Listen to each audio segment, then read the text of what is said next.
Well, hello world, it's me. Welcome back to the house on Avery Road. Today, we're cooking. What are we cooking? We're cooking Zuppa Toscana, or Zuppa, or my take on Italian wedding soup. However you want to do it. It's wintertime, it's cold. We all need a nice bowl of soup. I'm gonna show you what we need to get ready, and I've got a story for you in a few minutes. But so what we're gonna need is I've got 3 russet potatoes. I've got 1 large onion, about 4 cloves of garlic. I've got some oregano. By the way, this oregano I grew it in my garden out yonder. I've got some thyme leaves that I didn't grow. I've got some crushed red pepper flakes. I didn't find a device named Lights. Hold on just a second. Alexa, stop. Whatever. Okay. Anyway, crushed red pepper flakes, salt and pepper. Now, evaporated milk. If you want my recipe, I use evaporated milk. Pet milk, evaporated milk, whatever. To me, this is the secret in my recipe. Okay. This is homemade chicken stock. We're going to need this. This is a pound of bacon. This is a pound of mild Italian sausage. You can use medium Italian sausage, or if you like it on the hot side, use hot Italian sausage. Totally up to you. Now there is one more thing that's going to go in this at the end, and that's out there in my freezer, and it is some Swiss chard that I grew this spring, and I actually froze that. So I'll be putting Swiss chard in. Now, you can use any greens. If you've got turnips, mustard, kale. Kale is typically what's used. I haven't got any kale right now, but I do have the chard that I grew, so that's what I'm going to do. So right now what I'm going to do is I'm going to start right here, and I'm going to cut this bacon up into little tiny pieces, and I'm going to crisp it up in my pan.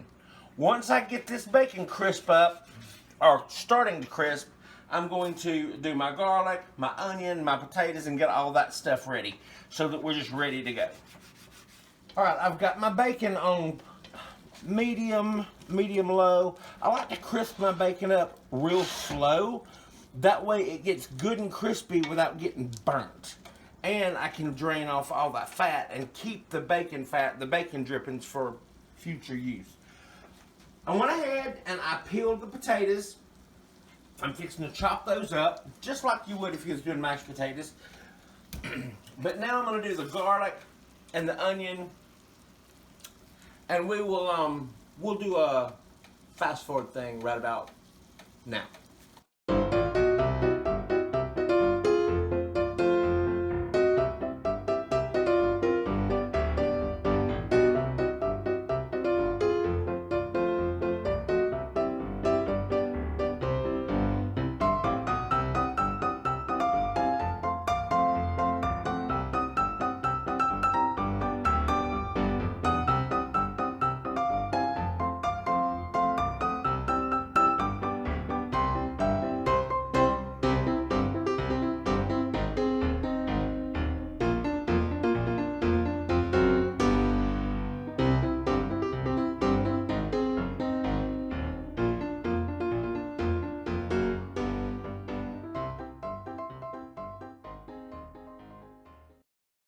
Alright, now, if you want more garlic than 4 cloves, throw it in. If you want an onion and a half or 2 onions, throw it in. You're cooking, not baking. This is so easy. I'm going to cut up these potatoes now. Just keep a watch on my bacon. It's doing wonderful things. And then once this bacon's done, we'll come back and put everything together. Alright, the bacon's crispy, and y'all look at the bottom of that pan. That brown stuff down there. That is amazing. Now I'm going to take all this bacon out, I'm going to reserve it. And then, once I get this bacon out, I'm going to put my onions in along with my Italian sausage, so my Italian sausage can brown down.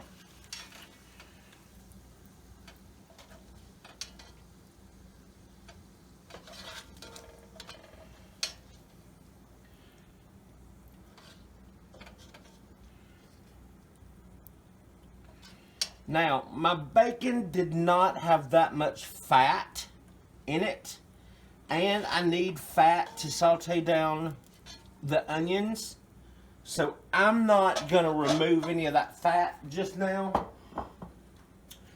I'm just going to go ahead and toss the onions in, and the onions is going to release moisture, and I'll be able to deglaze the bottom of that pan with the water that comes out of these onions.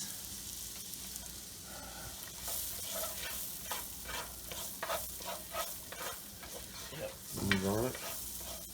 I'm not going to put the garlic in just now. I'm going to wait till the sausage gets done, and then I'll put the onions or the garlic in, because garlic, if it burns, it turns bitter, and I don't even risk that. So, got the onions in there, and I'm going to go ahead and put this sausage in. I'll show you what this looks like once it all gets done.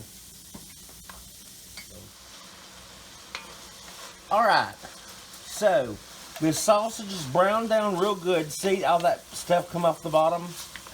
Awesomeness. So now, there's not a lot of fat in here.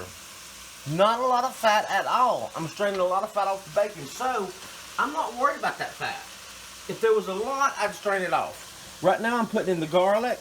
And I know what y'all thinking. You said, Mark, you just had a heart attack. Should you really be eating like this?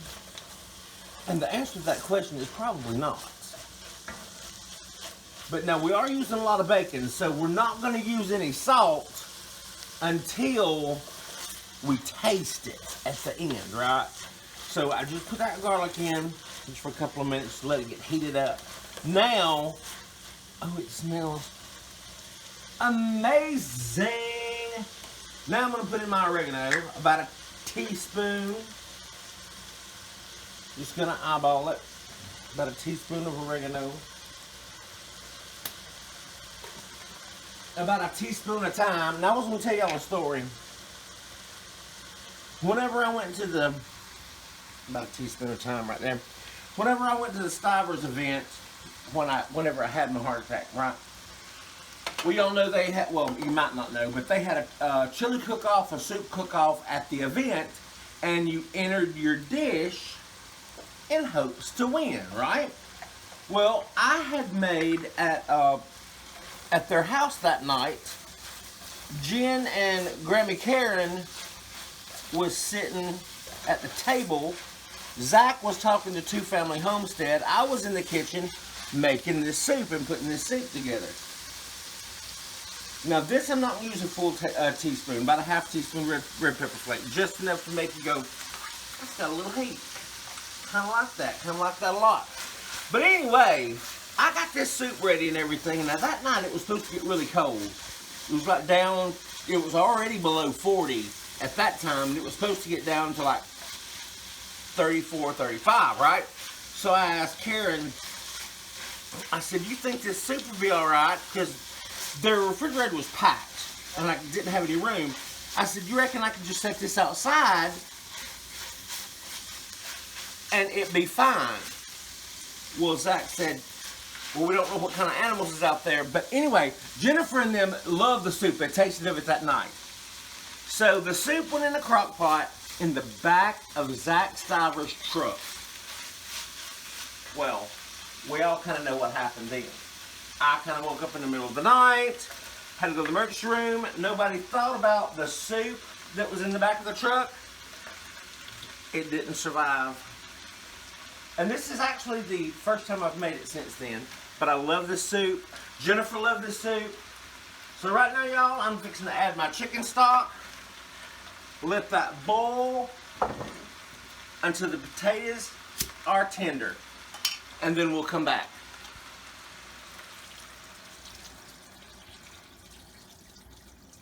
Now, in the spring, I only grew 3 plants of chard. And I thought I had more chard in the freezer than I do. Look, you can see this is the yellow chard, and there's some red chard there. So I only had 1 pack. Don't know where the other pack went. But I went out there in the garden and picked some of these baby turnips, because I did need more greens than that. And I don't have, like I say, I don't have any kale. I picked some baby turnips, And I'm just going to take these turnips and throw these turnips in. Just break them up, throw them in. They'll wilt down. It'll be perfect. I'm going to throw in the chard. That's going to be perfect. I've kind of defrosted it in the microwave. It'll take a minute, but so we're going to get this boiled down because those will just wilt down in there. And I love eating this soup and getting those greens along with the potato and the meat. It's absolutely fantastic. Y'all are going to love this soup. So what I've done now is I put those in there like that. That's going to wilt down. Going to give it a while. Going to put the bacon back in. Yes, that's the entire pound. Shut up, don't judge me. Because you know this is great. Put the bacon back in there like that. I'm going to let this simmer for about 10 to 15 minutes. And let those greens wilt down. Look, are you seeing this? Look how hearty this soup is, y'all. Yeah, it's Oh my gosh. And then the secret ingredient, the last thing that goes in is this evaporated milk. Once everything gets... Oh, I cannot wait. All right. Let me clean up a little bit and we'll come back and we'll show you when I put the evaporated milk in. And then we'll taste this stuff. Oh, so amazing. Okay. So, all the greens have wilted down into the soup. What I'm going to do right now is turn it down to low, like to medium low. And I need this boiling to stop. Because when you add the evaporated milk, you don't want it to boil anymore. You want it to heat through for about 5 minutes, and then it's time to eat. But you don't want the milk to boil. So I've turned that down so that it won't boil. And once I toss in this milk, it'll quit boiling. Because milk, if it boils, it'll separate. So I'm putting in, and y'all, I know you're thinking, gosh, man, he just ruined that soup with that evaporated milk. Trust me, I did not. That evaporated milk makes this soup what it is. Look at how thick and chunky and gorgeous. Look at the greens. I mean, it's got all kind of vitamins and minerals and stuff in it from the greens, and it's not healthy at all. It can't be with all that bacon and sausage. But, you know something? a lot of sodium we did. Well, I didn't add any salt to it because that's how salty the bacon was. But this is gorgeous, y'all. Let's taste, shall we? Oh, my gravy. Can y'all tell I'm excited? Can you tell I'm excited for a soup? Let me get, this is our tasting bowl. Hold on. I'm gonna get a proper, I'm also gonna make some bread. Have some potatoes. Oh, it's gonna be so hot.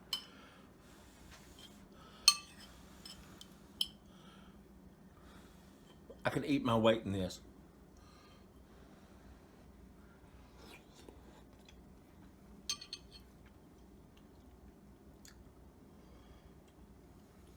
Y'all, please make this soup. I hope you enjoyed the video. Still there's stuff in my face.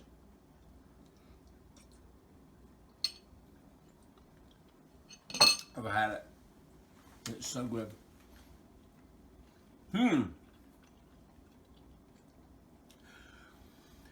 Thanks for tuning in. I hope you enjoyed the video. Give the video a thumbs up. Leave a comment in the comment box.